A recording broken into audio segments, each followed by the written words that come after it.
ये खबर जूनागढ़ की है, जहां पर महानगर पालिका के चुनावों का बिगुल बज चुका है। जब से चुनावों की तारीख का ऐलान हुआ है, तब से भारतीय जनता पार्टी, आम आदमी पार्टी और कांग्रेस पार्टी के बीच में जंग की शुरुआत भी हो चुकी है। तीनों पार्टियां तैयारियों में जुट चुकी है। तब कल आम आदमी पार्टी की ओर से एक पत्रकार परिषद बुलाई गई थी। इस पत्रकार परिषद में आम आदमी पार्टी के प्रदेश अग्रणी राजूभाई और रेशमाबेन पटेल की ओर से घोषणा करते हुए ये बताया गया था कि किस तरीके से जूनागढ़ महानगर पालिका के दौरान उनकी रणनीति रहने वाली है। प्रेस वार्तानी अंदर एक महत्वनी बाबतों पर चर्चाओ करी है कि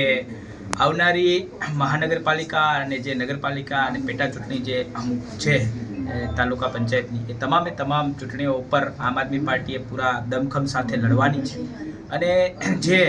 આમ આદમી પાર્ટી એ આમ જનતાની પાર્ટી છે કાયમી માટે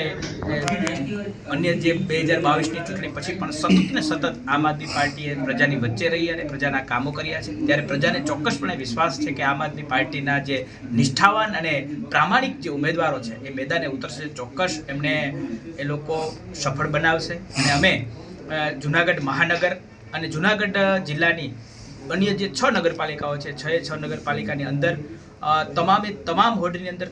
તમામ બેઠકો ઉપર ઉમેદવારો ઉતારી પેટા ચૂંટણીની અંદર પણ અમે ઉમેદવારો ઉતારી અને મેદાને ઉતરવાના છે અને આમ આદમી પાર્ટીએ પૂરા दमखम साथे निष्ठा और प्रामाणिक उम्मीदवारों साथे चुनाव लड़से और चौक्कस रिजल्ट लावशे। हमसे जुड़े रहने के लिए हमारे YouTube चैनल को सब्सक्राइब करें और नई वीडियो की नोटिफिकेशन के लिए बेल आइकॉन को दबाएं।